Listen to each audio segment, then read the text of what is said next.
¿Qué tal? ¿Cómo estás? El Señor te bendiga. Te saluda tu hermano en Cristo, el pastor Darwin Gazana, y te doy la bienvenida al estudio de la palabra del Señor, nuestras lecciones de escuela sabática. En esta ocasión me encuentro con el obrero bíblico y tesorero de la misión central, hermano Josmel Guarniz. ¿Cómo estás, hermano Josmel? Bienvenido.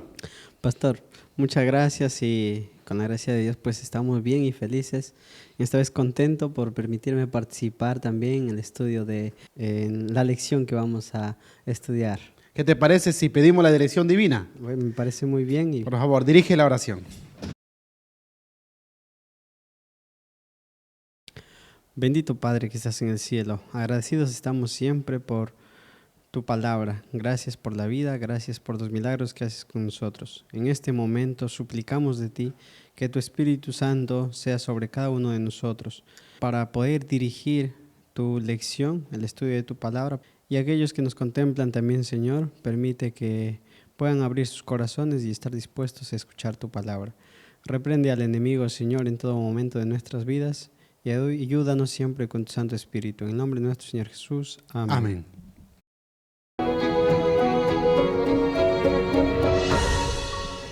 Como es conocido, estamos estudiando en nuestro segundo semestre, nuestro folleto de escuela sabática, Los profetas hablan.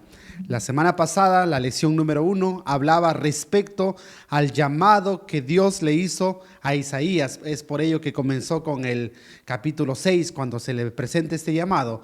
Luego de ese llamado ya tenemos el ministerio profético para Isaías, que justamente es la lección para el día de hoy, ministerio profético. Hermano Josmel, coméntanos respecto al significado de estas palabras, ministerio y también profético, por favor. Cuando hablamos de ministerio, el diccionario bíblico Smith expresa su significado y dice, es el de asistir voluntariamente a otro. En la Biblia encontramos esta asistencia pues a los reyes, a personas de alto rango, pero también al pueblo, al público, a las personas más humildes. Entonces esto hacía un ministro, de asistir, de servir a una persona con una jerarquía mayor y también de servir al pueblo.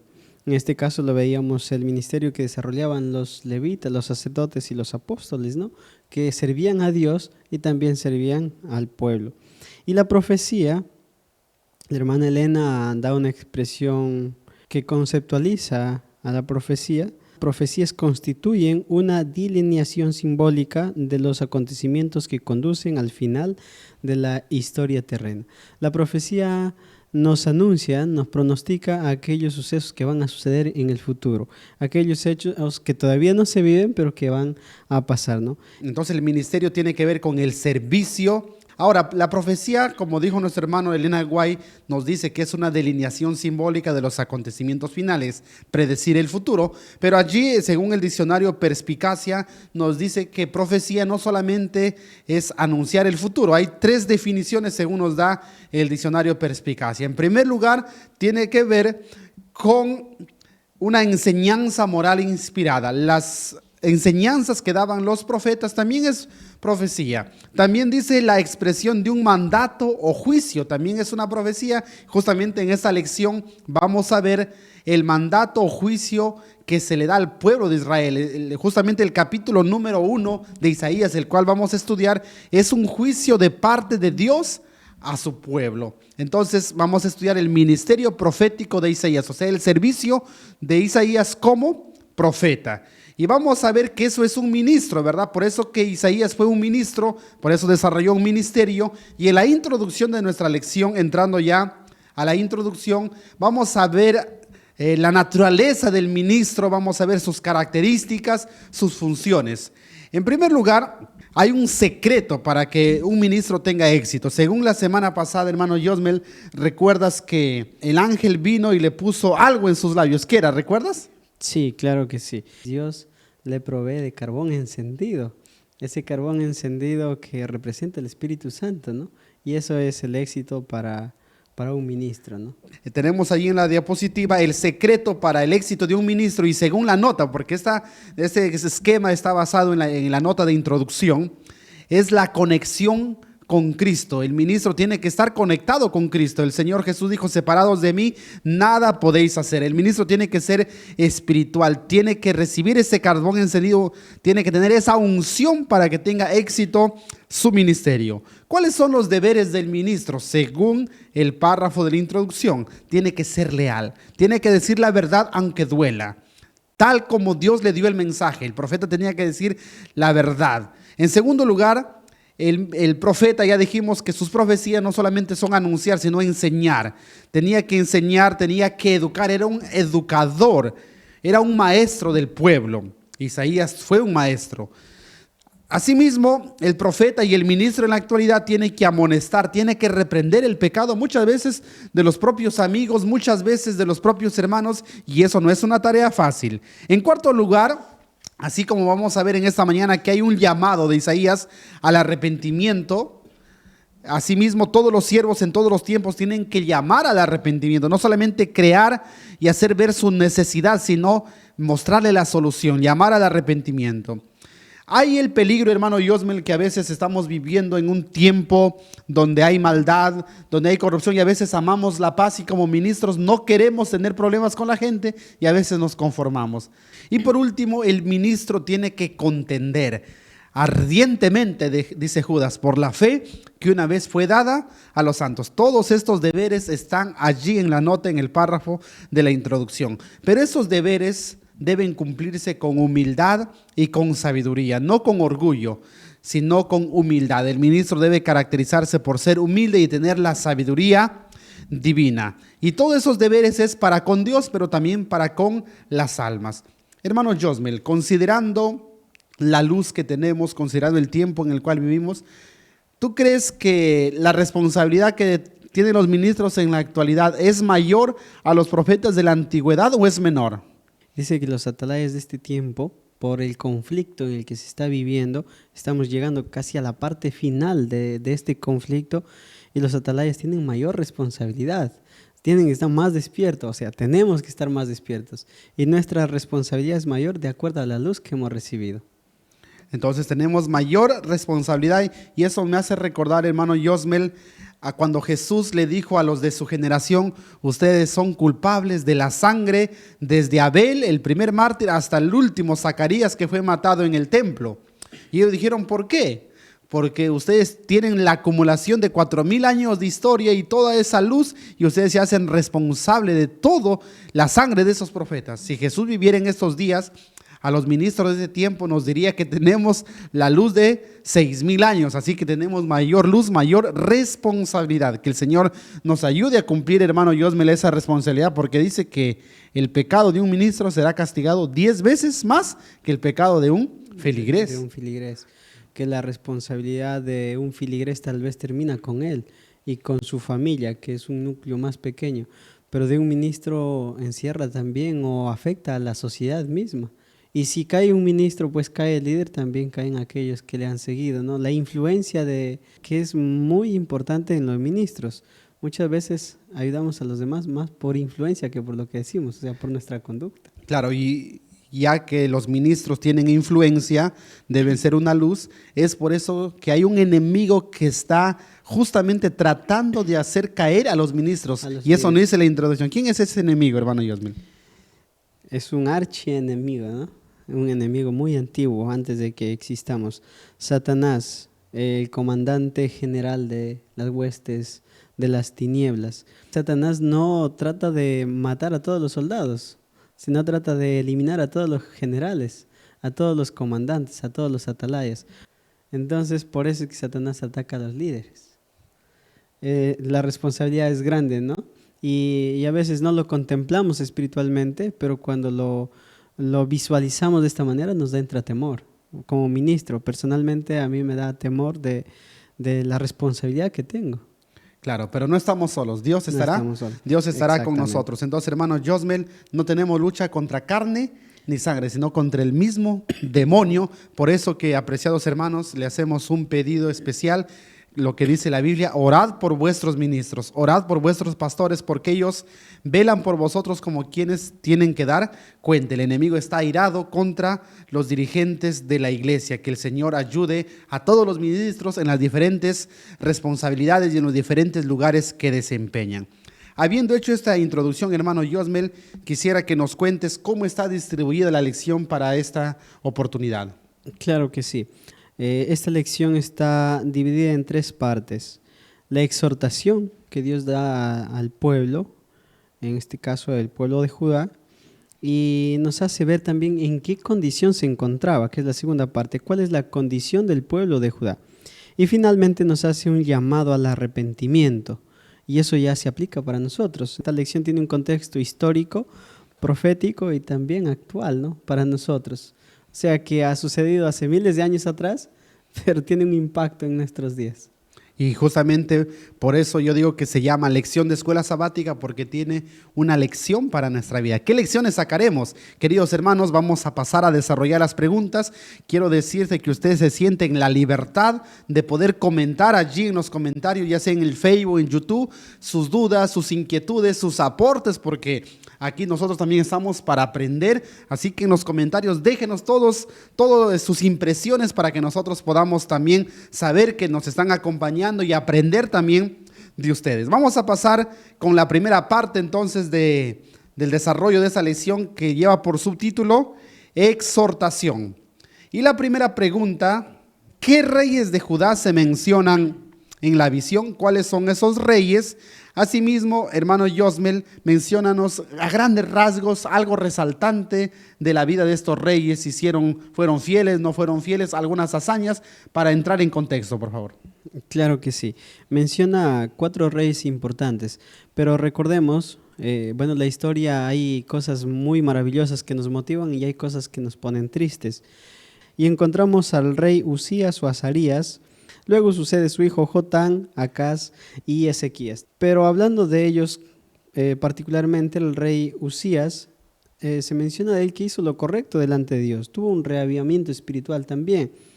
Hubo una gran prosperidad terrenal, material en el gobierno. Pero no todos siempre permanecemos hasta el final, ¿no? Se habla de este rey que se llenó de orgullo, hizo prevaricación y recibió un castigo con lepra. Cuando estaba en este estado de enfermedad con lepra, él ya no se manifestó al pueblo, no se presentó, sino que allí tuvo un reinado en corregencia juntamente con su hijo, el rey Jotán, quien hizo lo recto delante de Jehová, fortaleció la infraestructura, fue exitoso militarmente y fortalecido por su espiritualidad y fidelidad a Dios. Y esto ha sido siempre el éxito de todos los siervos de Dios, la relación estrecha con él. Luego continúa Acaz, que también reinó en corregencia con su padre, no hizo lo recto ante los ojos de Jehová y dependió de alianzas. Este es un error terrible. Dios no ha sido político, ¿no? Y desechar el favor de Dios para unirse a personas que están totalmente distanciadas de él, pues ha sido un error. Este rey se le brindó una promesa de recibir la señal mesiánica y la rechazó también. Más adelante tenemos al rey Ezequías. De este rey es más conocido y quizá lo recordamos todos porque a él se le añadió, y recordamos esta experiencia de que se le añadió 15 años más de vida después de que tuvo una sanación milagrosa de parte del Señor. Sin embargo, en esos 15 años más de vida no todo el tiempo se dedicó a dar la gloria a Dios, pero sucedió que en estos días se levanta esta luz profética, ¿no? Claro que sí, y esa luz profética manifestada en la vida del profeta Isaías. Hay una subpregunta, hermano Yosmel, la subpregunta dice que a qué elementos debemos prestar atención. Sin embargo, hemos reformulado el planteamiento de esta pregunta porque según el contexto vamos a ver que Dios está airado con el pueblo porque el pueblo se ha vuelto rebelde, el pueblo ha desobedecido y Dios convoca testigos. ¿Quiénes son estos testigos? Son los cielos y la tierra. Dios es el que dice de la siguiente manera, y dice: oíd cielos y escuchad tu tierra. Entonces hemos replanteado la pregunta: ¿a quién convoca Dios? Llama a los cielos y a la tierra. Entonces, ¿por qué Dios convoca testigos? Vamos a ver que Dios justamente está airado con su pueblo. Vamos a retroceder un poquito la historia para entrar en contexto. En primer lugar, debemos recordar que el Dios había escogido un pueblo. ¿Cuál era ese pueblo, hermano? El pueblo de Israel. El pueblo de Israel.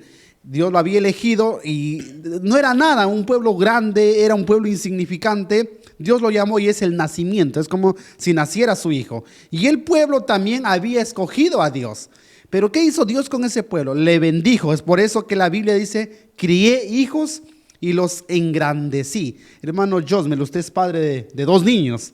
¿Cómo es criar un hijo? ¿Es trabajoso? ¿No es trabajoso? Cuando los hijos llegan a grande, ¿qué espera uno como padre de los hijos? Criar hijos es el reto, creo que más grande que tenemos. Es difícil criarlos de la manera más correcta y lo que esperamos de ellos es que cuando sean grandes pues sean personas de bien. Nosotros como conocedores de la fe queremos que sean hijos seguidores, siervos de Dios, ¿no?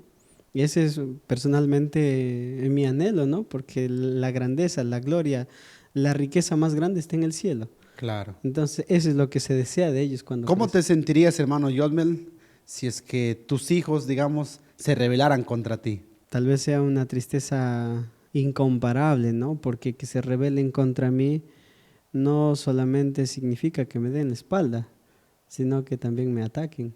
Y Exactamente. eso es lo más doloroso. Más o menos para tener esa idea, eso es lo que Dios sentía cuando Él dice, crié hijos y los engrandecí. Dios había dado privilegios al pueblo, le había dado la ley, la luz, había mandado los profetas y le había dado una tierra que fluye leche y miel, los engrandeció, lo hizo grandes.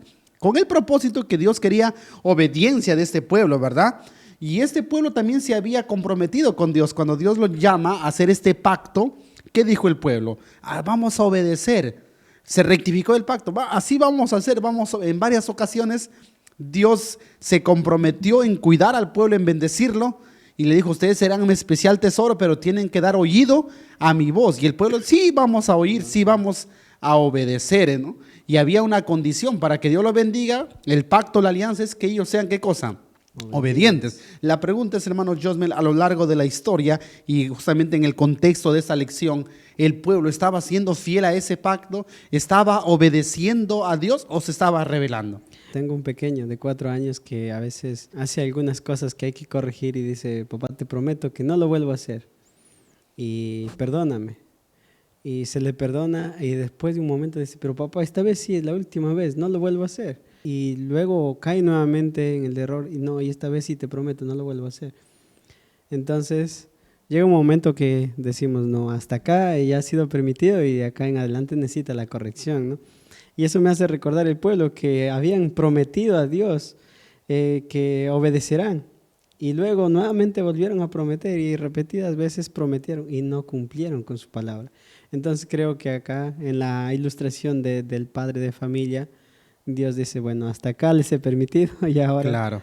Ahora Y mira, hermano Josmel, tú lo estás poniendo en contexto con un niño menor que a veces todavía está en formación, pero aquí cuando dice crié hijos y los engrandecí, ya hijos ya grandecitos como para que se porten bien. Y entonces a veces también el niño por sí mismo puede cometer errores, ¿verdad? Está en un proceso de formación, claro que no lo justificamos, pero aquí estamos en un contexto de jóvenes ya que se rebelan voluntariamente. Entonces ese es el contexto, por eso dice, y ellos se rebelaron, estaban en un estado de rebelión, en una condición abierta de rebelión, de transgresión y que estaban dejando a Jehová. Es por eso que Dios está indignado, Dios está, por así decirlo, airado y Él entonces va a hacer un juicio. Por eso que su pregunta dice que tenemos que nosotros ver que Dios llama a testigos, Dios convoca a testigos.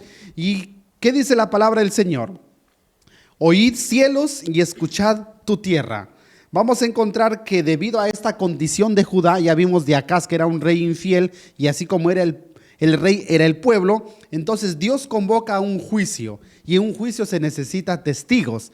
Vemos en la historia que Moisés, por ejemplo, en Deuteronomios capítulo 30, versículo 19 y capítulo 32, versículo 1, vamos a ver que Moisés dice a los cielos llamo por testigos, a los cielos y a la tierra llamo por testigos que testifiquen contra vosotros. Por así decirlo, invitando a Moisés, en este caso Dios, es que llama a los cielos y a la tierra por testigos para hacer un juicio a su pueblo, ¿verdad? Eso es lo que estaba haciendo en esa ocasión. Entonces la escena refleja un juicio legal.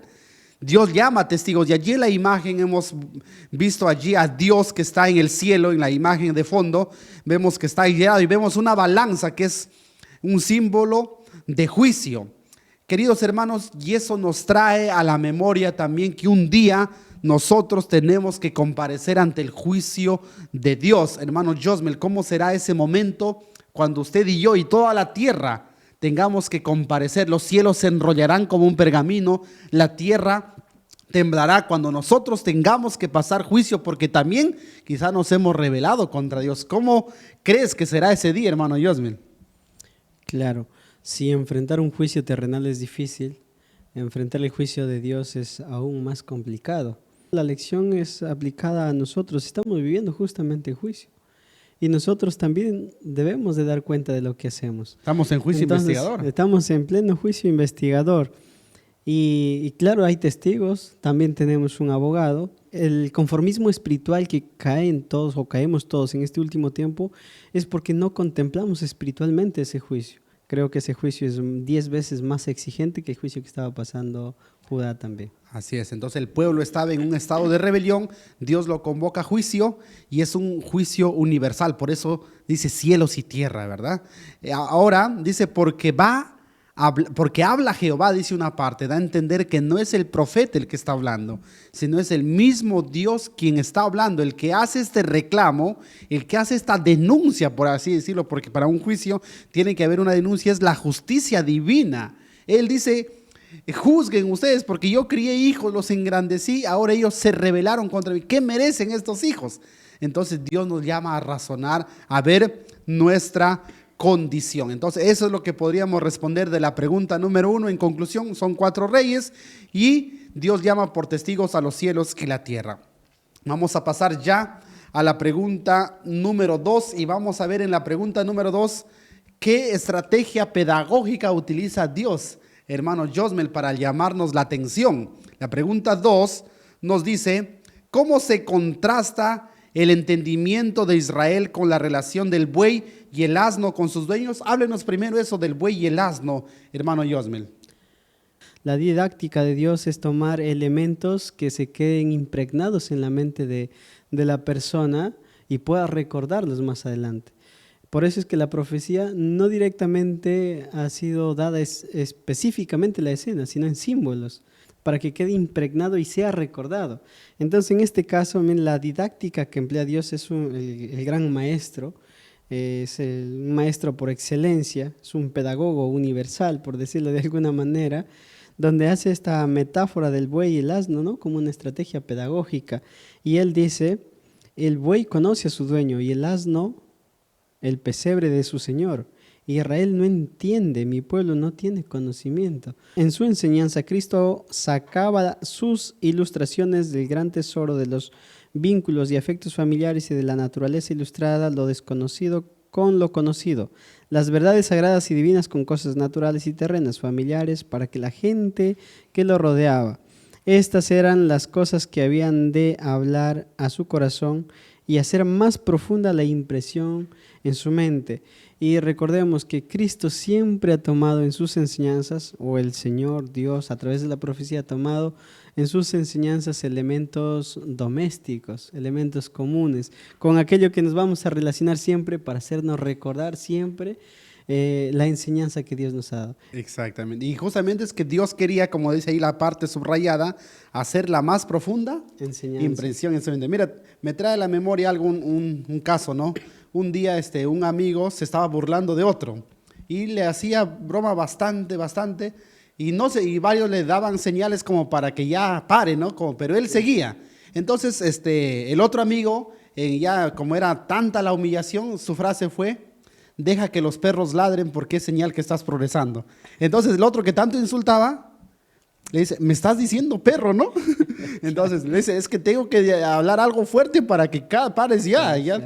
Entonces varios le estaban llamando la atención, pero él no paraba. Entonces era tanta la maldad del pueblo que Dios utiliza símbolos fuertes, ¿no? Una comparación, claro aquí con el asno, con el buey. Y aún dice que el asno y el buey aún son mejores Mejores. mejor Claro, que el pueblo. porque, digamos, en palabras más resumidas, en nuestro contexto hubiera decir, ustedes son peores que animales, ¿no? Y eso es lo que le estaba diciendo Dios, solo que en el lenguaje de Dios es más bonito. Claro, pero justamente Dios quería hacer despertar a su pueblo. Entonces, como tú dices, es un pedagogo por excelencia nuestro Dios. Claro. Y de allí aprendió Isaías, porque después vemos que Claro, utilizó eso. es que, claro, y Dios lo estaba capacitando hasta este momento todavía a Isaías, porque lo que tenía que desarrollar en su ministerio era mucho más amplio, ¿no? Y eso lo vamos a ver en las próximas lecciones. Claro que sí. Y ahora, como la pregunta 2 nos habla de un contraste que viene a ser una diferencia entre el comportamiento de los animales, de estos dos animalitos que es el buey y el asno con el pueblo de Dios, hemos elaborado allí un cuadro comparativo donde vamos a ver justamente este contraste. La palabra contraste significa diferencia. Y tenemos por un lado los animales y por el otro lado el pueblo de Dios. En primer lugar, en las capacidades. ¿Por qué se caracteriza los animales, el buey y el asno? Se caracterizan por ser animales irracionales, no tienen razón, no tienen esas facultades superiores que el ser humano tiene. Eso lo hace ver como animales poco inteligentes, es más, como bestias de carga. Al burrito se le utiliza para cargar a las personas, para llevar carga, y al buey como fuerte para cargar el arado, sirve para arar, ¿no? Entonces como simplemente como animales de carga. Sin embargo, el pueblo de Dios, que era un pueblo con facultades superiores, con entendimiento, con razón, con conciencia, con gran luz, se estaba comportando peor, ¿verdad? Que los animales que no tienen esas facultades. Ahora, en relación al reconocimiento del dueño, el buey dice, conoce a su dueño. Qué interesante, hay bueyes, he visto, mira hermano Josmel, te cuento, mi papá fue ganadero, él compraba ganado y creo que tú has vivido también en Cajamarca. Un buey cuando se lo separa de su dueño llora, derrama lágrimas y conoce a su dueño, identifica la voz de su dueño, pero el pueblo de Dios dice, Israel no reconoce a Dios. O sea, hasta el buey conocía a Dios, pero Israel adoraba ¿a quién? A los ídolos, a los baales, ¿no? Entonces vemos ahí terriblemente, ¿no?, el contraste. En tercer lugar, el reconocimiento del alimento, o sea, la fuente del alimento. Dice la Biblia, el asno reconoce el pesebre de su señor, o sea, de dónde viene su comida. Sabe, el burrito sabe dónde va a comer y sabe dónde le van a dar de comer y sabe quién le da de comer. El burrito se porta bien con su dueño porque es el que le da de comer. Sí. Sabe de dónde viene la fuente de su sustento, o sea, identifica. Ahora, Israel sabía que Dios era su creador y que la fuente de su sustento viene de él, pero dice, mi pueblo no me reconoce, no sabe la fuente. Por eso Jeremías 2:13 dice, 2 pecados ha cometido mi pueblo. Me dejaron a mí fuente de agua viva y ha cavado para sí cisternas rotas. Eso es lo que hacía el pueblo, no reconocía al dador de su sustento. En cuarto lugar, obediencia natural. Por ejemplo, hablando de las aves, dice que las aves conocen los tiempos y obedecen y saben en qué momento cantar, pero el pueblo ignora la ley divina. Sí. Pero vemos aún que las aves cantan a Dios cada mañana, alaban al Señor, y nosotros a veces ignoramos y nos olvidamos de alabar a Dios. Tenemos en quinto lugar la dependencia y gratitud. Los animales muestran fidelidad sin razón ni revelación, son leales. Por ejemplo, la mascotita, el perrito, es leal a su dueño, lo conoce con el simple olfato. En cambio, el pueblo, que es racional, que debería con más razón agradecer a Dios, estaba en una rebelión constante, pese al privilegio espiritual. En conclusión, los animales son sin conciencia moral, pero responden mejor a su Señor. El pueblo, que tiene conciencia, que tiene luz, que tiene revelación, actúa peor que los animalitos. Qué terrible entonces esta comparación. Pero ¿por qué Dios lo compara así con los animalitos o peor que los animalitos? ¿Qué estaba haciendo? Eso vamos a ver en la siguiente pregunta cuando pasamos a la parte 2 ya de nuestro estudio. El subtítulo dice condición del pueblo. En sí, ¿qué es lo que estaba haciendo el pueblo para que Dios haga semejante comparación que realmente es humillante? Vamos a ver la pregunta número 3, hermano Josmel, nos dice cómo se desarrolló la rebelión en Israel y cuáles fueron sus causas principales. Coméntanos, hermano Josmel, ¿en qué consiste esa condición del pueblo por el cual el Señor le compara con estos animalitos? Isaías, el capítulo 1:4 dice, oh gente pecadora, pueblo cargado de maldad, generación de malignos, hijos depravados, dejaron a Jehová, provocaron a ira al Santo de Israel, se volvieron atrás. Esta expresión de Dios debería de atemorizarnos bastante, porque si hace más de 2000 años que sucedió esto y así se expresó el Señor, o esta es la expresión de Dios para el pueblo de esa época, ¿cuáles serían la expresión de Dios para el pueblo actual? Sin embargo, allí vamos a detectar en esta pregunta algunos elementos de esta gente que estaba en transgresión abierta a Dios, de esta generación pecadora. Allí vemos la opresión, la avaricia, el orgullo, la ostentación, la borrachera, espíritu de orgía, idolatría, prácticas inicuas, dice el testimonio.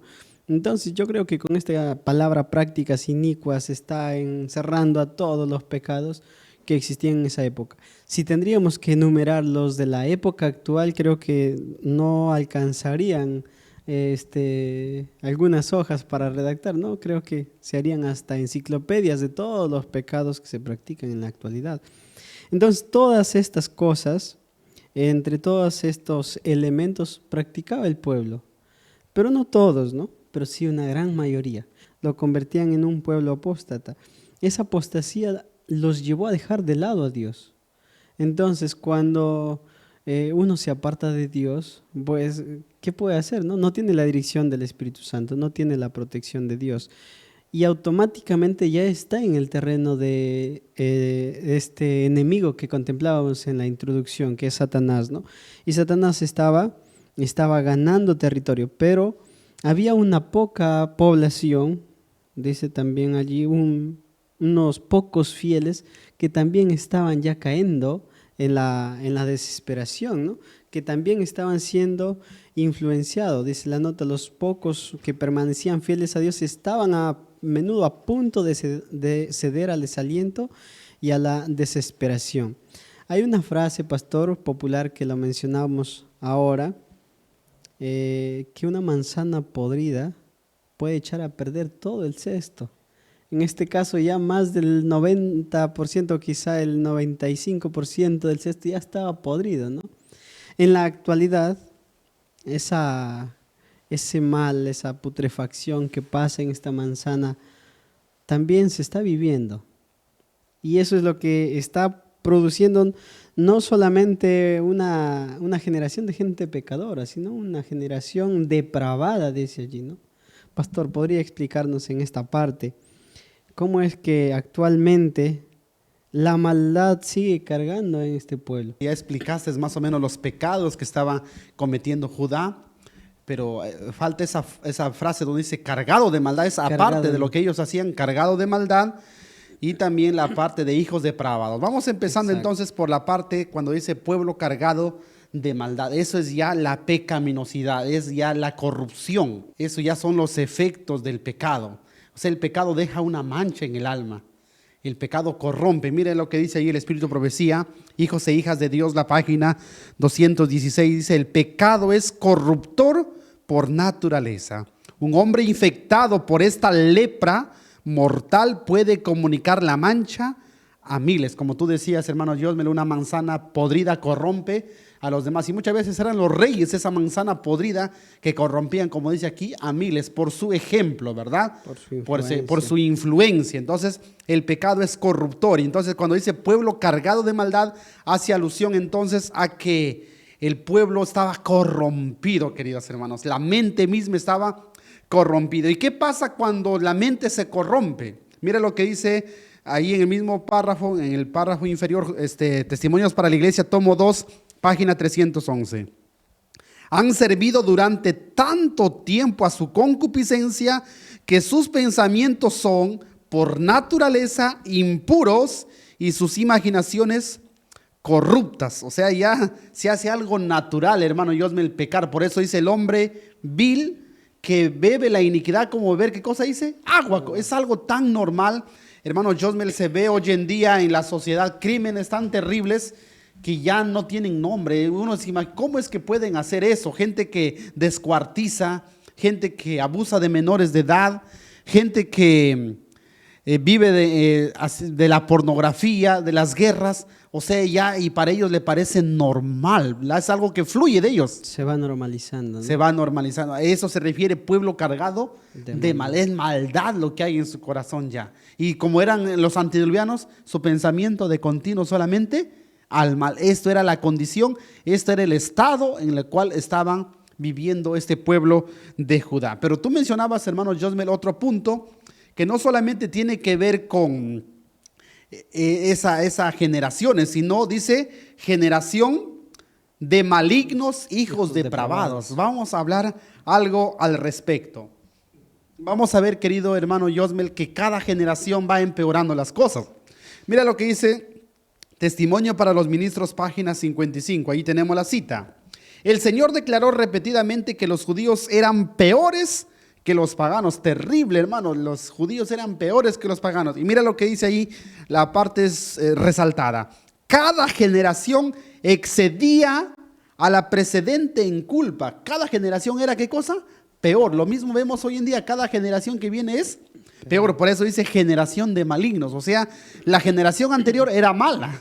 Pero la que venía, dice, vino un rey que superó al anterior. El siguiente lo superó a este. Era como un concurso por ver quién superaba. Y cada generación empeoraba las cosas. Y imagínate, estamos hablando aproximadamente del año 700 antes de Cristo. Para este tiempo ya han pasado ya más de 2700 años. Imagina cuántas generaciones han pasado. ¿Cómo es la generación de ahora, hermano Josmel? Es peor todavía. Más depravada. Más depravada. Corrupta. Por eso dice ahí Testimonios para la Iglesia, tomo 4 de la página 33.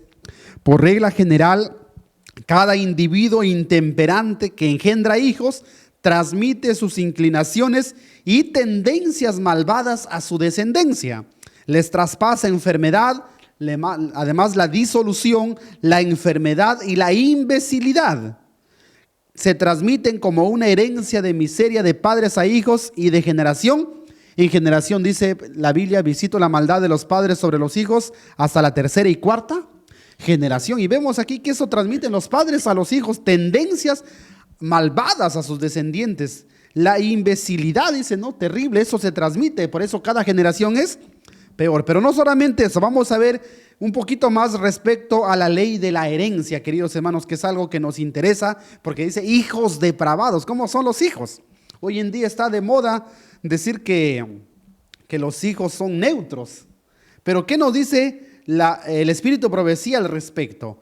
Testimonios para la Iglesia, tomo 2, página 391, dice: los niños nacen con las propensiones animales ampliamente desarrolladas. Debemos ser también sinceros que este párrafo no generaliza, se refiere a padres que han abusado del privilegio matrimonial en la sexualidad, y dice que sus hijos de estos padres nacen con propensiones animales ya desarrolladas, no que recién lo va a desarrollar, ya ampliamente desarrolladas, dice ahí el Espíritu Profecía. Miren el siguiente párrafo, hablando de los hijos depravados. Joya de los Testimonios, tomo 1, página 480. Cuando viene al mundo, el hombre es el más impotente de los seres que ha creado Dios y es el más perverso por naturaleza cuando viene al mundo. Así que no se deje engañar que el niño nace santo y la sociedad lo corrompe o nace bueno. No, cuando viene al mundo, dice, es el más perverso por naturaleza, es cuando viene al mundo. No es que cuando se hace grande ya y decide recién hacerse malo, no. Cuando viene al mundo ya es perverso y es el más perverso por naturaleza. Dice, ahí está escrito, joya de los Testimonios. No lo podemos entonces tapar lo que está escrito, ¿verdad? Está escrito y tenemos que aceptarlo. Asimismo, tenemos también que entender una cosa. Mire lo que dice Patriarcas y Profetas, página 278. Es inevitable que los hijos sufran las consecuencias de la maldad de los padres y heredan esto, ¿verdad? Pero hay un pero ahí y eso debemos aclararlo. Dice, no son castigados por la culpa de sus padres a no ser que participen de los pecados de esto. Aquí se refiere al justo juicio de Dios. Dice que Dios no va a castigar a los hijos por haber heredado eso de sus padres.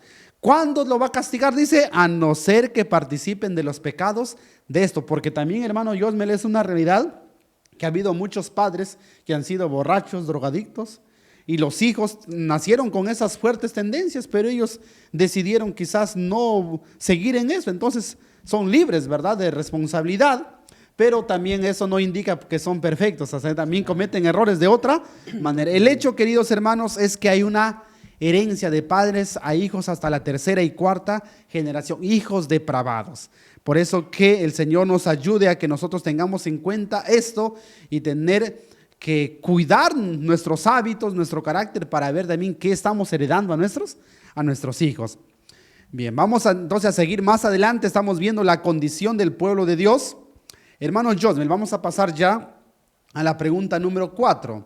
¿Cuáles son las consecuencias físicas y espirituales de la condición descrita en los versículos 5 al 8? Ya vimos su corrupción, su depravación, las maldades que hacían, pero ahora, ¿cuáles son las consecuencias físicas y espirituales de esta maldad que ellos estaban cometiendo, hermano Josmel?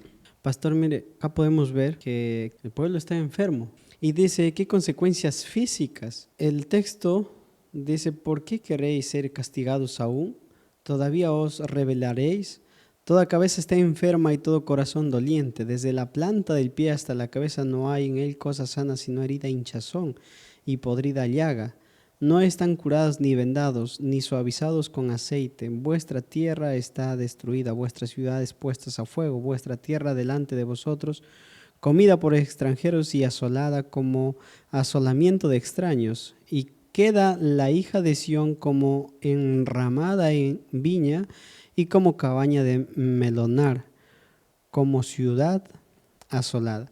Como decíamos en las respuestas anteriores de las preguntas que hemos pasado, que Dios es un didacta, Dios es un maestro, es un pedagogo y está enseñando a su pueblo. Dice hijas de Sión, que es una metáfora que representa a Jerusalén, y este cuerpo enfermo es todo el pueblo. Es el pueblo de Judá, que es tierra destruida, tierra asolada, pues ha sido conquistada, saqueada, ciudades puestas a fuego, quemadas, asoladas.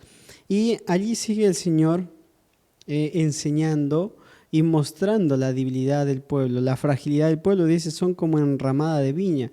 Es una tipo cabaña de plantas, de hojas que se elaboraban para cuidar pues la viña, la vid cuando era sembrada, y así también como cabaña de melonar. Al momento de hacer la cosecha, pues se preparaban este tipo de cabañas que utilizaban para proteger de los animales, del sol. Temporalmente. Temporalmente, porque eran muy frágiles. Allí una persona no puede quedarse a vivir, ¿no? Eran temporalmente. Hacía mostrar la fragilidad del pueblo en el que se encontraba, ¿no?, de aquellos castigos físicos que recibía. Entonces allí podemos contemplar las consecuencias físicas que tenía el pueblo. Pero también hay consecuencias espirituales, pastor. ¿Cuáles han sido esas consecuencias espirituales? Ahí en el mismo libro de Isaías dice, toda cabeza está enferma. Claro, esto se puede aplicar enfermedades físicas, claro, como por ejemplo, dice Elena White que 9 de cada 10 enfermedades comienzan en la mente.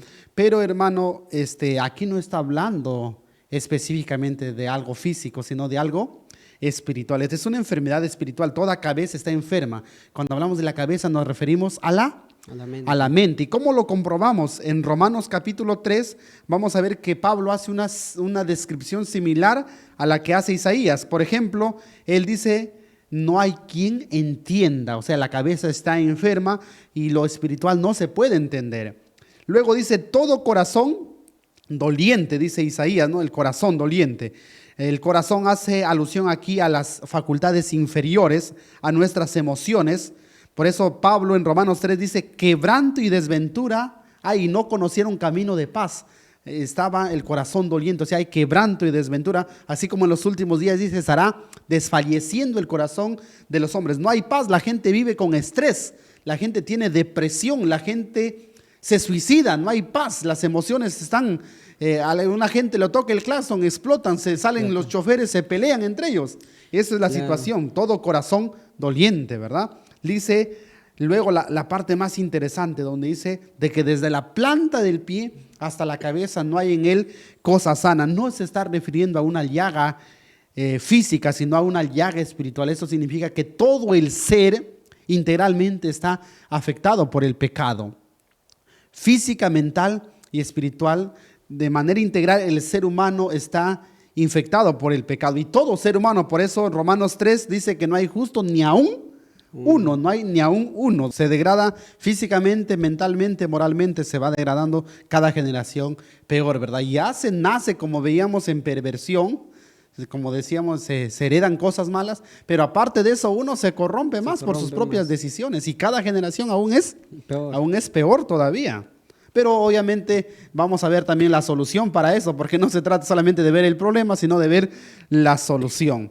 Y por último, Isaías dice que la situación del pueblo, dice, esa herida no está suavizada con aceite, no está curada, no está vendada, o sea, sin tratamiento alguno.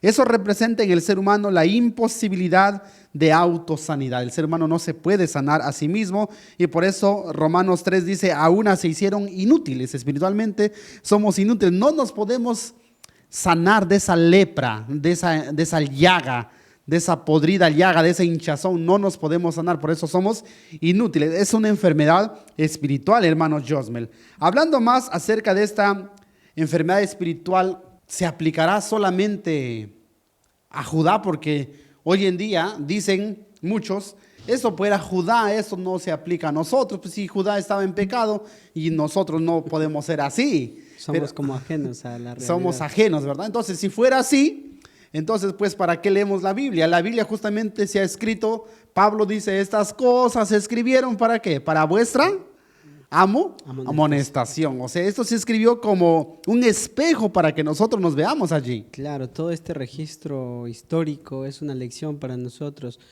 Y eso dice Pablo, ¿no? Que tenemos que aprender de aquellas cosas que sucedieron para que, bueno, lo malo no lo vamos a repetir. Y lo bueno, pues en ello prosigamos, ¿no? Claro que sí. Entonces, hermanos Josmel, esto no solamente se aplica a Judá, sino, lo digo con autoridad, esto se aplica a toda la humanidad, queridos hermanos. Por eso Eclesiastés 7:20 dice, ciertamente no hay hombre justo en la tierra que haga el bien y nunca peque. No hay hombre justo, no hay hombre perfecto, que haga el bien y nunca peque. Todos somos pecadores. Por eso Job 25:4 dice, ¿cómo pues se justificará el hombre para con Dios? ¿Y cómo será limpio el que nace de mujer? Aún el que nace de mujer, ¿no es qué cosa dice? No es limpio, ¿verdad? Vamos a leer ahí unos escritos de unos libros más conocidos de Elena de White por excelencia, El Camino a Cristo. ¿Qué dice El Camino a Cristo? Por naturaleza estamos enemistados con Dios. Cuando dice por naturaleza, se refiere de nacimiento, queridos hermanos. Por naturaleza es algo natural. Por naturaleza estamos. Elena White se incluye ahí, ¿no? Y se refiere a toda la humanidad. Estamos, ¿qué cosa? Enemistados con Dios. Luego dice, el Espíritu Santo describe nuestra condición, se refiere ahí a nuestra condición en palabras como estas: muertos en transgresiones y los pecados. Y atención a la parte que viene. Miren lo que usa Elena White. La cabeza toda está ya enferma, el corazón todo desfallecido, no queda ya en él cosa sana. O sea, mira, hermano Josmel, que aquí Elena White está citando ¿a quién? Está citando al propio profeta Isaías, ¿verdad? Cuando Isaías dice, toda cabeza está enferma, todo corazón desfallecido, doliente, y no hay en él cosa sana. Elena White está citando a Isaías, pero para aplicarlo ¿a quién? A toda la humanidad. Por eso dice, por naturaleza estamos, se incluye ella, estamos enemistados con Dios. Esa es nuestra condición. Dice, nos sujetan firmemente los lazos de Satanás, por el cual hemos sido apresados para hacer su voluntad. Entonces Elena White aplica Isaías capítulo 1 versículo 6, de toda cabeza enferma, todo corazón doliente y como una podrida llaga, no solamente al Judá de esos días, sino la aplica a toda la humanidad. A toda la humanidad. Vamos a seguir más adelante y vamos a ver qué nos dice el deseado de todas las gentes respecto a la podrida llaga, porque esa es la parte más interesante. Dice, desde la planta del pie hasta la coronilla no hay en él cosa sana, sino una podrida llaga. Queridos hermanos, esa podrida llaga de Isaías es un símbolo de la lepra del pecado. ¿Se acuerdan ustedes cuando Jesús sanó a un leproso? Vamos a ver, deseado a todas las gentes, qué nos dice respecto a este leproso. La obra de Cristo al purificar al leproso de su terrible enfermedad es una ilustración de su obra de limpiar el alma de pecado. El hombre que se presentó a Jesús estaba lleno de lepra. El mortífero veneno impregnaba todo su cuerpo, todo el cuerpo, de la planta del pie a la coronilla, no se olvide. Pero al poner su mano sobre el leproso, Jesús no recibió ninguna contaminación. Qué interesante. Jesús tocó al leproso, pero no se contaminó. Su toque impartía un poder vivificador. La lepra le fue quitada. Y miren lo que viene a continuación, es lo más importante, está subrayado. Así sucede con, ¿qué dice? Con la lepra del pecado, que es arraigada, mortífera e imposible de ser eliminada por el poder humano. Es imposible de ser eliminada por nuestro propio poder. Entonces esa lepra, hermano Josmel, del leproso que Jesús sanó, ¿a qué simboliza? ¿A qué simboliza? Al pecado. Pero tú dirás, pues esa lepra es pues del leproso, eso no tiene que ver nada con Isaías, que estamos hablando de esa herida de la planta del pie, la coronilla, y vamos a ver que no es así, porque Elena de White, mira que va a citar a continuación, luego de decir que esa lepra es símbolo del pecado, mira lo que viene a continuación, dice, toda cabeza está enferma y todo corazón doliente, desde la planta del pie hasta la cabeza no hay en él cosa sana, sino herida, hinchazón y podrida llaga. O sea, Elena de White está haciendo una triple conexión entre la lepra de la persona que lo sanó, Jesús, lo está comparando a la lepra del pecado y luego introduce, ¿qué cosa? Introduce al profeta Isaías cuando habla de esa podrida llaga. Es lo mismo. Y Elena de White no lo está aplicando a Judá, sino ¿a quién lo está aplicando? A toda la humanidad. Y luego dice, pero Jesús al venir a morar en la humanidad no se contamina. Su presencia tiene poder para sanar al pecador. Querido hermano, y eso lo decimos también con plena autoridad. Jesús vino, tomó nuestra naturaleza, se hizo carne, a semejanza de carne de pecado, dice la Escritura. Pero Él no se contaminó con el pecado. Ese es lo grandioso y lo misterioso, porque alguien que tocaba al leproso se contaminaba, por eso se alejaban y el leproso gritaba inmundo, inmundo, para no contaminarse de la lepra del pecado, de la lepra de esos días. Pero Jesús viene, nos toca, así como tocó al leproso y no se contaminó. Jesús tomó nuestra naturaleza, nos tocó nuestra carne, tomó nuestra humanidad, pero sin pecado. No se contaminó con la lepra del pecado. Ya lo veíamos en la lección anterior. Él nació. No solamente no pecó, no solamente no decidió pecar, Él nació sin la menor mancha de pecado. Él es el santo ser. Él no se contaminó para nada con la lepra del pecado. Gloria a Dios, hermano Yosmel. Amén. Pastor, con respecto a la lepra del pecado, usted estaba mencionando y allí veíamos en el escrito deseado de toda la gente, 231, y decía que esta lepra del pecado es arraigada, mortífera, imposible de ser eliminada del poder humano. Y solamente el toque vivificador del Señor puede quitarla. Entonces, para que entiendan nuestros hermanos y tengamos en claro que no podemos hacer ningún esfuerzo personal para limpiarnos de esa lepra del pecado. Como estudiábamos en la lección que ha pasado, en la lección anterior, acerca del pecado, ¿no? Podemos contemplar a Dios con pecado, pues imposible, ¿no? Y en nuestra condición, nosotros podemos no pecar y contemplar a Dios sin antes ser transformados. Entonces, la gloria de Dios es mortífera para el pecador y para aquel que tiene este principio que da origen al pecado, que conocemos que es el egoísmo, ¿no? Que el simplemente hecho de estar a distancia de Dios ya estamos en pecado porque no estamos en comunión con Él. Y recordemos lo que dice Génesis 3:15, dice que pondrá enemistad el Señor entre la simiente y entre la serpiente y la mujer. La serpiente representa a Satanás, la mujer a la iglesia, y entre las simientes de ambas. Pero esa enemistad lo tenemos realmente, o sea, odiamos a Satanás, no hacemos caso a sus órdenes, no cedemos a sus pretensiones, o estamos distanciados de Dios, porque eso decía acá también en el texto anterior, en el camino a Cristo, decía, por naturaleza estamos enemistados con Dios. Entonces esa naturaleza tiene que ser cambiada, transformada. ¿Qué es lo que se tiene que quitar de nosotros para poder estar en amistad con Dios?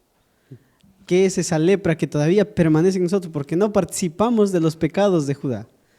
Es verdad que, como decía usted, de pronto no estamos en orgía, no estamos en idolatría, no estamos con avaricia, pero hay otras debilidades, hay otros pecados.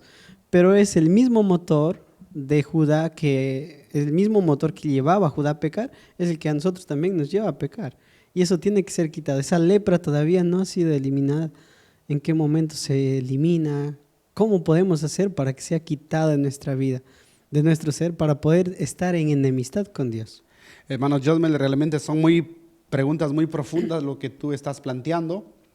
Realmente Jesús le dijo a Nicodemo, ¿verdad? Tienes que nacer de nuevo, ¿verdad? Tienes que nacer otra vez. ¿Por qué nacer otra vez? Porque es obvio que el primer nacimiento espiritualmente no sirve.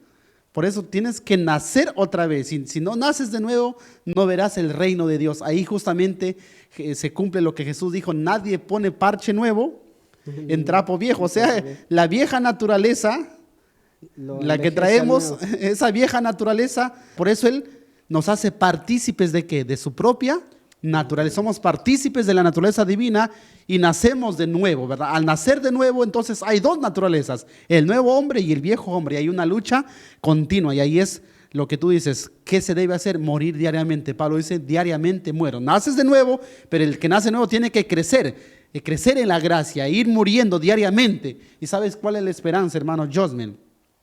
La esperanza es que no te puedes quitar con, así como ese leproso fue sanado, Jesús quiere sanarnos también de la lepra del pecado.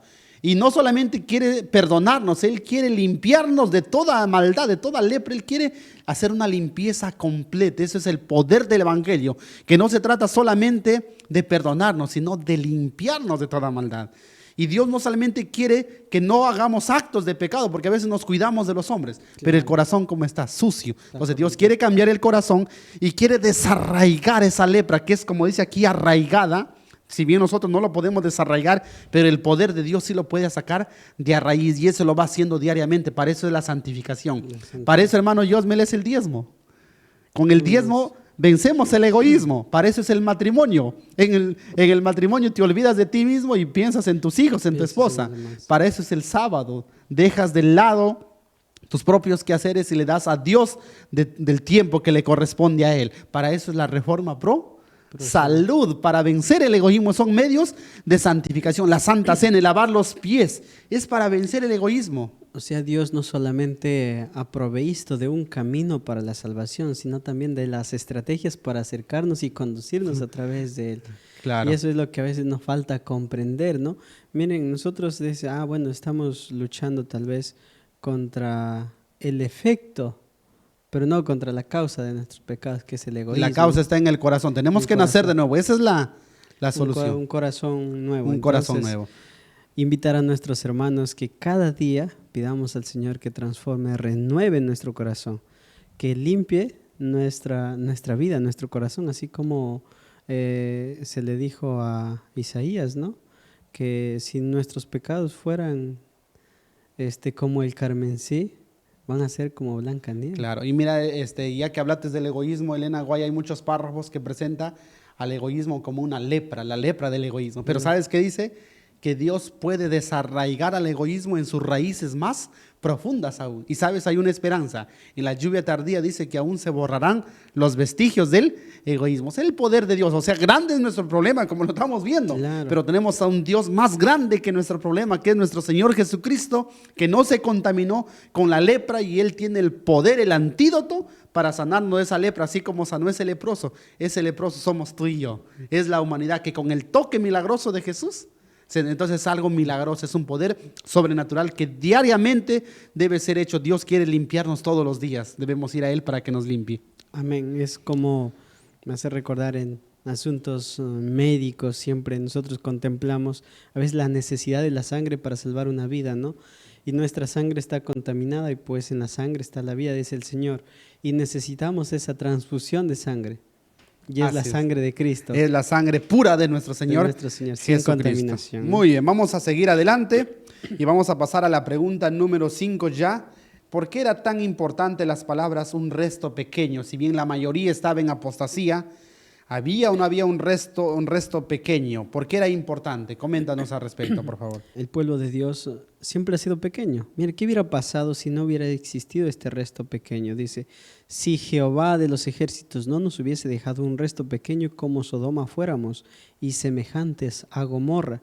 Y recordamos de Sodoma y Gomorra a dos ciudades espiritualmente eran totalmente descarriados, depravados de Dios. Y no solamente eran malos, sino que ellos tenían poca luz y eso les permitía ser así. Pero en este caso, Y fueron barridos, ¿no? y claro, y fueron barridos, pero en los días de Sodoma y Gomorra fue con fuego. Entonces algo más terrible, más doloroso. Y así hace esta comparación, dice, si no fuese por ese resto pequeño, por esos pocos fieles que el Señor pues ha protegido, había pocos fieles, entonces fueran como Sodoma y Gomorra. Y este resto pequeño es el futuro de las reformas que se iban a hacer en el pueblo de Israel. Entonces, en toda la época, Dios ha tenido un remanente fiel. En la actualidad también, el pueblo de Dios es pequeñísimo en comparación con los millones de habitantes que existen en toda la tierra. Si Jehová de los ejércitos no nos hubiese dejado, es gracias al poder y al amor de Dios que el mal no triunfa de manera absoluta. Dios no permite que el mal alcance a toda la humanidad, ni siquiera en Sodoma, porque ahí estaba al menos uno, había de fieles a Dios en Sodoma y Gomorra, que era Lot.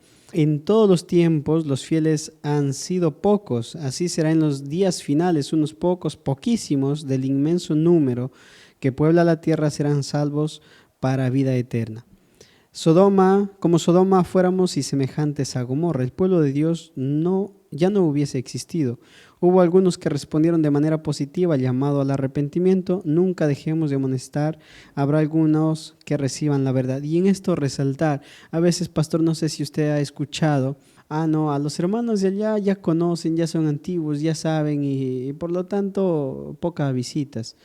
O de un pueblo, o de nuestros familiares incluso, ¿no? Ellos ya conocen desde que han nacido, se han descarriado en un momento de su vida y encerramos a todos. Pero tal vez de todos esos descarriados haya, aunque sea uno, que todavía puede escuchar la voz de Dios.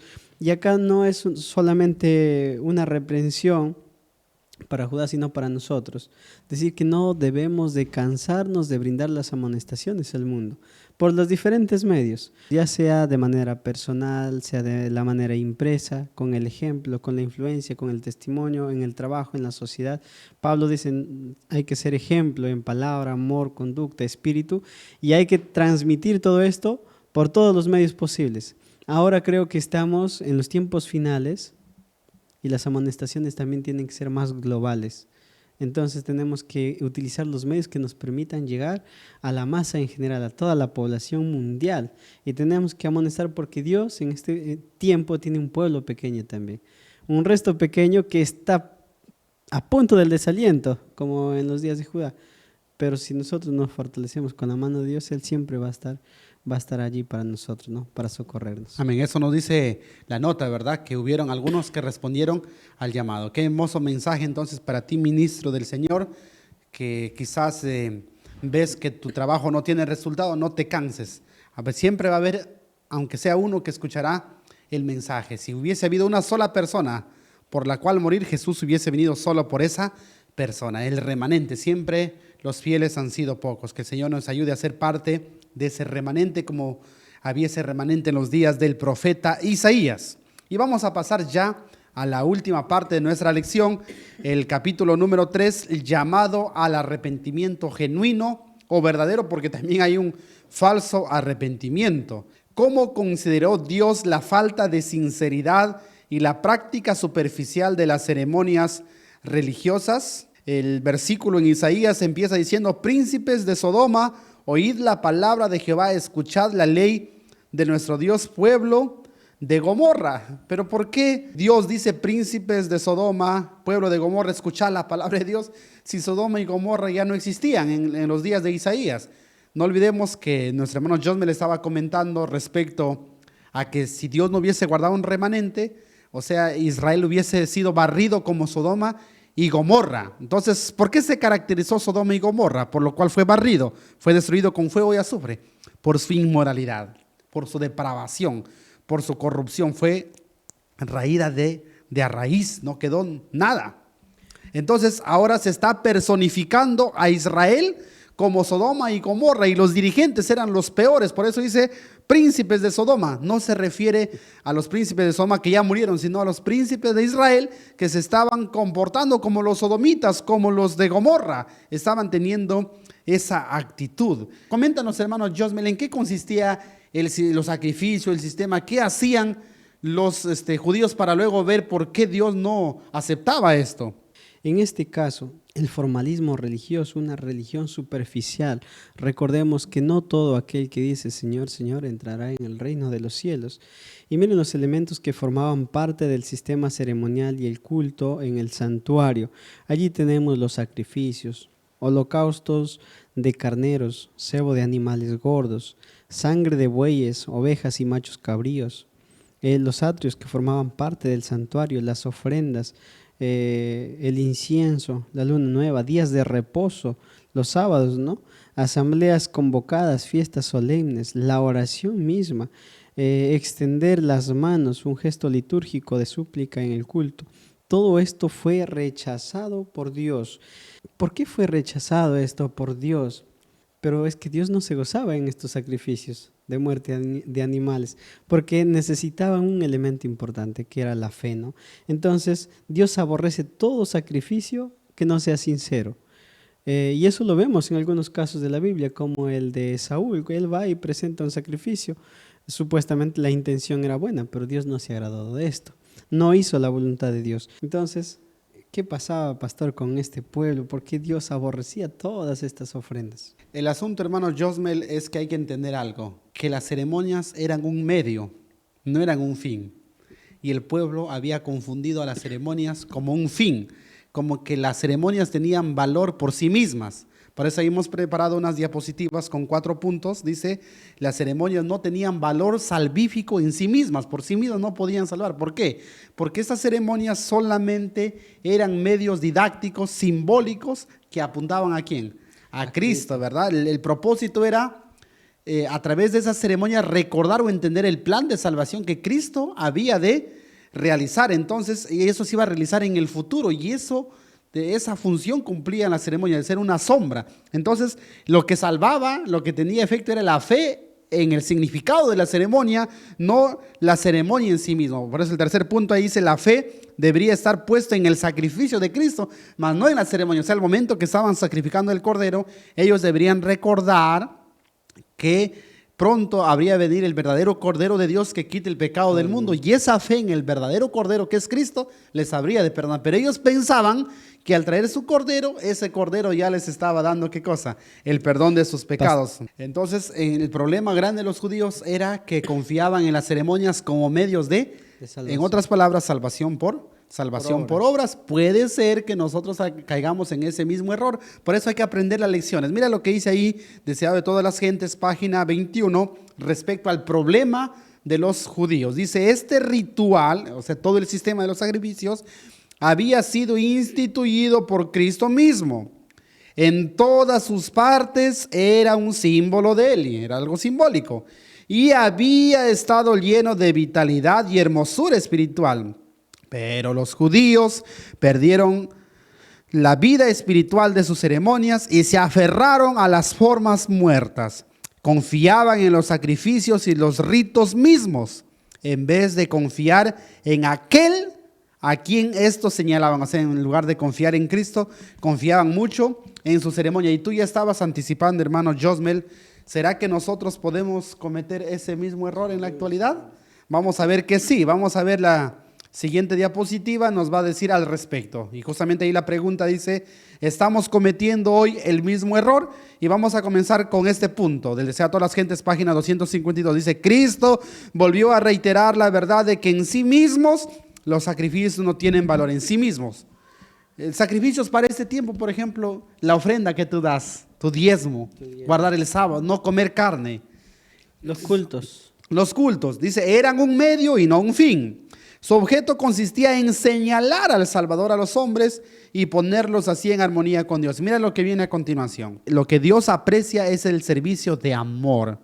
Faltando el mero ceremonial le es una ofensa. Así sucede con el sábado. O sea, lo que Dios valora, hermano Josmel, no es la forma, no es lo externo, sino lo de adentro. Y ese es el problema de los fariseos.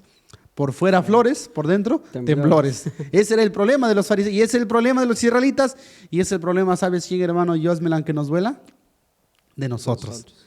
Los fariseos modernos, la odisea. Soy rico, dice, soy de la reforma, yo no como carne, nunca he comido carne, dice, yo doy mi diezmo como el fariseo, ayuno, ¿no? Y guardo el sábado, no soy como ese católico, como ese dominical, yo soy del pueblo de Dios y sacamos pecho orgullosos, ¿verdad? Y no nos damos cuenta que el testigo fiel dice, tú eres un pobre, ciego, desventurado, miserable y desnudo. ¿Por qué?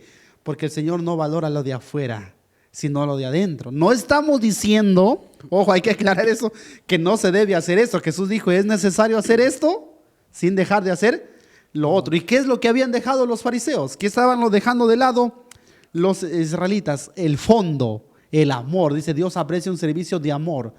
Y por nosotros mismos no podemos amar. Es Dios quien con su Espíritu Santo derrama su amor en nuestros corazones para poder amarle. Entonces, si lo hacemos un servicio sin amor, 1 Corintios 16, 14, todas vuestras cosas sean hechas con amor. Y para amar tenemos que nacer, ¿qué cosa? De nuevo, para tener el amor de Dios en nuestro corazón. Entonces, si lo hacemos sin amor, la mera ceremonia para Dios es una ofensa, es algo absurdo, es algo hipócrita, es algo asqueroso como era en esos días. Por eso Pablo dice, si yo hablase lenguas humanas angélicas y no tengo amor, de nada sirve. Si yo diese mis bienes para repartir a los pobres, aún si muriere como mártir, diese mi cuerpo para ser quemado y no tengo amor, de nada me sirve. Entonces podemos estar cometiendo hoy el mismo error y quizás, hermanos, muchos estamos cometiendo el mismo error porque vamos a la iglesia por costumbre, porque damos nuestra ofrenda para que nos vean los hombres. O por obligación. Por obligación. Pero no lo hacemos por amor. De labios honramos a Dios, pero nuestro corazón está lejos de Dios y ahí está el problema. Entonces, mire, dice la última parte del párrafo. Estaba destinada a poner a los hombres en comunión con Dios, pero cuando la mente quedaba absorbida por ritos cansadores, el objeto del sábado se frustraba. Su simple observancia exterior era una burla. ¿Será que, hermanos, nosotros estamos haciendo una burla hoy en día al guardar el sábado sin amor solamente por costumbre? Analízate a ti mismo, querido hermano. ¿Lo haces con amor que llegue el sábado y te deleites si no quieres que acabe? ¿O es que ni bien termine el sábado, antes que termine el sábado aún el sol está alto, ni despedimos las horas sagradas, uno ya está pensando en los negocios o ya, si es posible, despide el sábado antes porque ya quiere que se vaya? Queridos hermanos, analicémonos cada uno de nosotros, cómo estamos sirviendo al Señor. Pero hay algo más, hermano Josmel, hay algo más. ¿Cómo más podemos ofender a Dios hoy en día? Con el formalismo religioso. Mire lo que dice ahí. Los servicios religiosos, las oraciones, la alabanza, la confesión arrepentida del pecado, ascienden desde los verdaderos creyentes, está hablando ahí los verdaderos creyentes, como incienso ante el santuario celestial. Pero al pasar por los canales corruptos de la humanidad, se contaminan de tal manera que, a menos que sean purificados por sangre, nunca pueden ser de valor ante Dios. No ascienden en pureza inmaculada. Y a menos que el intercesor, que es nuestro Señor Jesucristo, que está a la diestra de Dios, presente y purifique todo por su justicia, no son aceptables delante de Dios. Querido hermano, puede ser que tú y yo estemos yendo al culto, como dice aquí, servicio religioso los sábados. Puede ser que cantemos bonito, que oremos, que confesemos nuestros pecados, pero si no lo hacemos en el nombre de Jesús, eso no sirve, no es aceptable. Jesús tiene que añadir el incienso de su justicia. Por eso que a toda ofrenda se le añadía sal, incienso, porque eso representa la justicia de Cristo, nuestras propias obras. Por buenas que sean, el propio Isaías dice, nuestras justicias, nuestras obras son como ¿qué, hermano Yosmel? Como trapo de inmundicia. Como trapos asquerosos, y eso lo comprueba aquí, dice, al pasar por los canales corruptos de esta naturaleza humana pecaminosa, se contaminan. Y entonces Dios no lo acepta, por eso necesita la unción del Espíritu Santo, ¿verdad? O sea, no estamos diciendo pues que el ser humano produzca pecados, sus buenas obras, no, sino que esas buenas obras, aun cuando son buenas obras, así como las ceremonias que hacían los judíos eran buenas, pero si falta el incienso de la justicia, no son agradables a Dios, no son aceptadas, no son completas, son imperfectas. Para que sean perfectas, Jesús tiene que humedecer eso con su justicia. Mire, eso dice el siguiente párrafo. Vamos a leer el siguiente párrafo. Todo el incienso de los tabernáculos terrenales, o sea, las buenas obras, ese es todo el incienso, porque dice, son las acciones justas de los santos, todo el incienso de los tabernáculos terrenales, de lo que tú y yo hacemos, debe ser humedecido con las purificadoras gotas de la sangre de Cristo. Él sostiene delante del Padre el incensario de sus propios méritos, en los cuales no hay mancha de corrupción terrenal. Recoge en ese incensario las oraciones, la alabanza y las confesiones de su pueblo, y a ellas les añade su propia justicia inmaculada. Luego, perfumado con los méritos de la propiciación de Cristo, asciende el incienso delante de Dios plena y enteramente aceptable. Así se obtienen respuestas benignas. Mi pregunta para ti, querido hermano, es, ¿todo lo que tú haces, lo haces en el nombre de Jesús? ¿Lo haces de corazón como para que el Señor añada el incienso de su justicia? Queridos hermanos, seamos conscientes. ¿Cuántas veces salimos a cantar y lo hacemos para que nos vean los hombres? ¿Cuántas veces lo hacemos? Predicamos, hasta dice algunos, predican a Cristo aún por envidia. ¿Cuántos aún lo hacemos como para que me escuchen o como para decir a otro, verdad? Como lanzando una piedra a otro. ¿Eso lo estará recibiendo Dios? Dios no lo recibe. Todo tiene que ser con humildad, hecho en el nombre de Cristo, para que Cristo pueda añadir su justicia y de esa manera sea, ¿qué cosa? Aceptable. Así que, hermano Josmel, tú y yo, nuestra iglesia, y esa es una advertencia para la iglesia, puede ser que estemos cometiendo el mismo error cuando confiamos en nuestra justicia, como ellos confiaban en su ceremonia, nosotros confiamos, no que yo guardo el sábado, no que yo doy mi diezmo, y pensamos que eso nos recomienda delante de Dios, cuando no es así. Porque si Jesús no añade su incienso a nuestras buenas obras, de nada sirven, ¿verdad? Entonces tiene que ser sí o sí añadido la justicia de Cristo. La justicia, importante, y esto más que una lección es una llamada de atención para nosotros. Yo creo que hemos cometido muchos errores y es momento todavía de hacer un autoexamen en nuestras vidas y ver cómo nosotros nos estamos presentando a Dios y qué es lo que le ofrecemos, ya que mencionaba a veces, incluso en los cánticos se sale para mostrarse ante los demás. Muchas veces he escuchado que cuando alguien canta bien lo hace para exhibirse, pero cuando alguien canta mal dice, bueno, es para la gloria de Dios, ¿no? Entonces lo peor está presentando a Dios y lo mejor es para gloriarte a ti. Entonces hay que tener mucho cuidado con lo que nosotros estamos ofreciendo a Dios. No digo que no ofrezcamos nada, Dios nos ha dado talentos y le podemos servir de muchas maneras, pero con esos dones que nos ha dado, hagamos lo que llevarlo a un nivel más grande de perfección, digamos, en nuestro contexto, de superarlo, ¿no?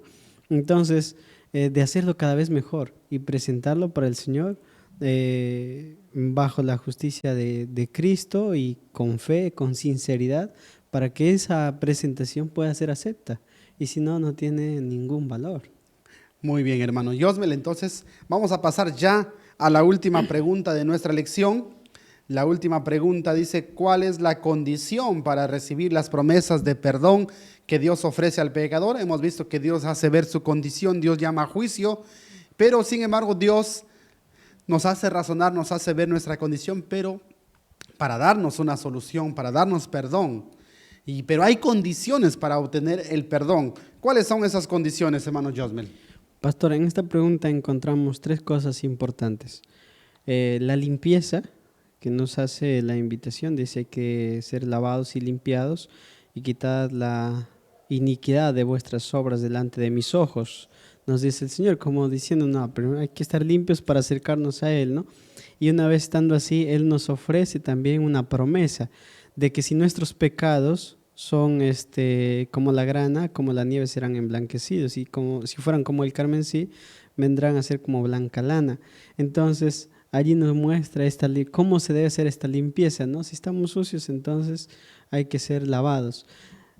Y finalmente nos da una condición para permanecer así, de obedecer o enfrentar el juicio. Bueno, en nosotros está, si somos obedientes a Dios, no es que una decisión de decir, bueno, voy a ser obediente a Dios y voy a guardar toda su ley y por ende ya voy a estar acepto a Dios. Todavía hasta allí no podemos hacer la obra por nosotros mismos. Incluso esa obra de limpiarse no lo podemos hacer por nosotros mismos. ¿Qué puede hacer el hombre por sí mismo? Dice Isaías mismo, ¿no? Que aunque amontonemos lejía, jabón, todos los detergentes, quitazarro y todo lo que conocemos, no va a poder limpiarnos del mal que tenemos. Pero hay una promesa de que podemos ser blancos como la lana, como la blanca nieve. Pero entonces, ¿quién lo hace si no lo puedo hacer yo? Entonces ahí la pregunta, pastor, siempre necesitamos de alguien más. Necesitamos una obra exterior. Lo primero que menciona dice limpiaos, ¿verdad? Limpiados. La pregunta es, ¿podemos limpiarnos a nosotros mismos? ¿Qué nos dice Dios al respecto? ¿Podremos limpiarnos a nosotros mismos? No, no podemos limpiarnos, hablando en este contexto de la lepra espiritual, del pecado, de la condición en la que nos encontramos, no podemos superarnos. Por eso es que necesitamos de alguien externo a nosotros. Es imposible, dice, que escapemos por nosotros mismos del hoyo del pecado en el que estamos sumidos. Nuestro corazón es malo y no lo podemos cambiar. No dice que no se puede cambiar, solo que dice que nosotros no lo podemos cambiar. ¿Quién podrá sacar cosa limpia de inmunda? Ninguno. El ánimo carnal es enemistad contra Dios, pues no está sujeto a la ley de Dios, ni a la verdad lo puede estar.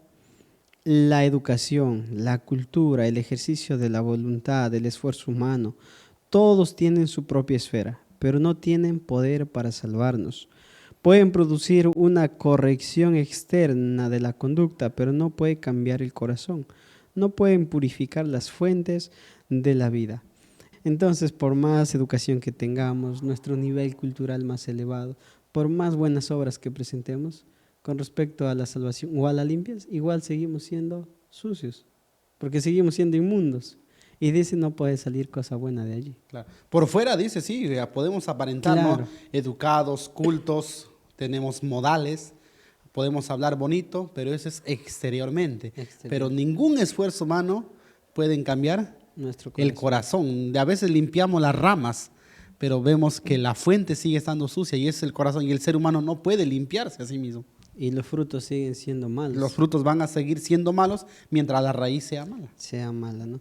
Entonces, la necesidad, pastor, que tenemos urgente de ser cambiados. El tiempo es apremiante, pero no lo podemos hacer nosotros mismos. Necesitamos de una ayuda exterior, de un poder exterior. Claro que sí, hermano Yosmel, y vamos a ver a continuación entonces esa ayuda exterior. Solamente continuando allí lo que dice el camino a Cristo, cuando ya vio que no es imposible, decía el párrafo anterior, que el ser humano se limpie a sí mismo, se necesita entonces una ayuda exterior. Eso dice el camino a Cristo.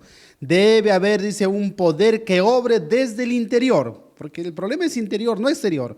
Una nueva vida de lo alto, antes de que el hombre pueda convertirse del pecado a la santidad.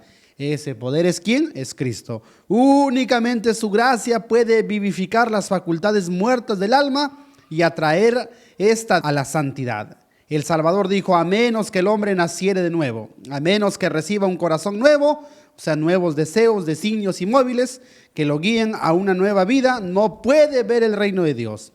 Miren, lo que viene a continuación es muy interesante. La idea de que lo único necesario es que se desarrolle lo bueno que existe en el hombre por naturaleza es un engaño. ¿Qué cosa dice? Es un engaño fatal. El creer que hay algo de bueno en mí y eso algo de bueno lo voy a desarrollar, eso es un engaño fatal. Necesitamos nacer de nuevo, un nuevo corazón, una nueva naturaleza, una naturaleza divina, ¿verdad? Necesitamos el amor de Dios en nuestros corazones. Solamente Cristo nos puede limpiar de adentro hacia afuera. Nosotros nos podemos limpiar de afuera hacia adentro. Ni de afuera nomás, no podemos ir hacia adentro, ¿verdad? Pero Cristo es el que puede darnos un nuevo corazón del cual mana la vida, y esa vida espiritual manará. Qué interesante entonces, pero ¿qué tenemos que hacer nosotros ahora? Si Cristo lo puede hacer, ¿qué tenemos que hacer nosotros ahora? Tenemos que tomar una decisión. Mire lo que dice allí también El Camino a Cristo, página 43. El gobierno de Dios no se funde en una sumisión ciega. Al contrario, apela al entendimiento y a la conciencia. Y mira ahí Elena White cita a Isaías. Venid pues y arguyamos juntos, estemos a cuentas, dice, hagamos juicio, ¿no? Por eso debíamos al inicio que Dios llama a juicio. Venid pues, estemos a cuenta, dice, ¿no? Hagamos un juicio, arguyamos. Es la invitación del Creador a los seres que formó. Dios no fuerza la voluntad de sus criaturas. Nos invita a entregarnos a Él. Dice, ¿para qué? Para que pueda cumplir su voluntad en nosotros. Y ahora a nosotros nos toca decidir si queremos ser libres de la esclavitud del pecado para compartir la libertad gloriosa de los hijos de Dios. Es a nosotros entonces quien nos toca tomar la decisión. Si bien no podemos salvarnos a nosotros mismos, no podemos limpiarnos, pero sí podemos elegir servirle. La invitación viene en nuestro estado de esclavitud. ¿Quieres ser libre? La Biblia dice, conoceréis la verdad y la verdad os hará libres. En ese contexto, hermano Josmel, ¿recuerdas cuál fue el pedido del leproso que le hizo a Jesús respecto a su necesidad? Claro, ha sido un pedido bastante puntual y con una expresión de relevancia también, porque dice, si quieres, puedes limpiarme, y si no quieres. Entonces, esa es lo que estaba reconociendo el leproso, que él tenía la autoridad y el poder para limpiarlo. Claro, si quieres, puedes limpiarme. ¿Y crees que Dios quiere limpiarnos? Porque ahí, ¿cuál fue la respuesta? Que le dijo, quiero ser limpio, pero ¿tú crees que el Señor quiere limpiarnos en la actualidad? El Señor siempre nos ha estado haciendo esa invitación. Es maravilloso que durante todo el plan de salvación siempre Dios ha dado la iniciativa. Dios ha buscado al pecador, lo buscó a Adán en el huerto del Edén, nos busca a nosotros, y antes de que nosotros acudamos a Él, Él nos hace el llamado, Él nos hace la invitación. Entonces, más bien, tal vez la pregunta que nosotros nos haríamos, ¿queremos ir a pedirle al Señor que nos limpie? Claro, esa es la pregunta, ¿no? Aquí en el Deseo a todas las gentes tenemos una bonita promesa. Dice, quien quiera caer a sus pies, al igual que el leproso, quien quiera, o sea, sin excepción, diciendo con fe, Señor, si quieres, puedes limpiarme, al igual que el leproso, oirá la respuesta, quiero, se limpio. Al igual que hubo esperanza para este leproso de una enfermedad incurable, así, querido joven que me escuchas, querido hermano, quizás usted tiene un defecto de carácter aparentemente incurable. Quizás estamos hablando a un joven que está tratando con un vicio que no le puede vencer y no puede, pero si vas a Jesús y le dices, Señor, si quieres, puede limpiarme, Él te responderá, quiero, sé limpio. Su toque milagroso te quitará esa lepra, te sanará, te dará la victoria. El Señor quiere limpiarnos de toda maldad. La sangre de Cristo, su Hijo, nos limpia, no de algunos pecados, sino de todo pecado. El Señor está dispuesto. Hermano Josmel, qué bonito, ahí vemos la transformación. Dice, si fueran tus pecados rojos como el carmesí, si fueran negros, ¿cómo lo hará? Dice. Como la blanca nieve o como la blanca lana, ¿no? ¿Podrías mencionarnos un ejemplo en la Biblia, uno que te conmueva así, que te impresione de un cambio de ser un hombre terrible a ser un hombre diferente? El que más me ha impresionado a mí es el caso de Pablo, de ser un perseguidor de los cristianos en su celo farisaico, a ser un defensor de la palabra de Dios. Y esto me sorprende porque era un soldado de las huestes de Satanás, y no solamente se le quitó un soldado a Satanás, sino que ahora ese soldado se pone en contra de Satanás y a luchar por la verdad, ¿no? Entonces ese cambio a mí me ha impresionado bastante. Claro, entonces de ser rojo como el carmesí, Pablo, negro, llegó a ser como la blanca lana. Y esa obra también el Señor quiere y puede hacerlo con cada uno Con cada de uno nosotros. de La obra es nosotros. de Dios, Él es el que nos va a limpiar, Él es el que nos va a lavar de esa lepra como a Naamán que lo volvió, dice, A Naamán una también. piel como recién nacido. Así Como el recién Señor nacido. quiere limpiarnos también a nosotros, quiere darnos sanidad y transformarnos, santificarnos, hacernos vencer todas nuestras debilidades. Y Él nos va a ayudar también a obedecer en el proceso de la santificación. Ezequiel 36, 26, 27. Os daré un corazón de carne, un corazón nuevo, y pondré dentro de vosotros mi espíritu, y haré que andéis en mis estatutos y guardéis mis preceptos y los pongáis por obra. El Señor nos va a ayudar a obedecer. Él producirá en nosotros el querer como el hacer según su buena voluntad. Entonces, queridos hermanos, si bien es cierto, grande es nuestro problema, de la planta del pie a la coronilla, más grande es el poder de Dios que puede limpiarnos, que puede purificarnos, que puede hacernos vencedores, que puede hacernos estar sin mancha delante de Él y un día estar en la patria celestial. Qué grande transformación, hermano Josmel, que Dios puede hacer. Lo ha hecho con varios, lo está haciendo, también puede hacer con nosotros y lo hará con otros, lo puede hacer contigo también, querido hermano. Hermano Josmel, por favor, su mensaje final para nuestros hermanos. Bien, en esta lección hemos aprendido cosas muy importantes y la lección no solamente es de los errores que ha cometido el pueblo de Judá y para nosotros ya no repetirlos, sino también una amonestación para el pueblo de hoy, que el mensaje de Isaías no todavía caduca, sigue vigente para nosotros.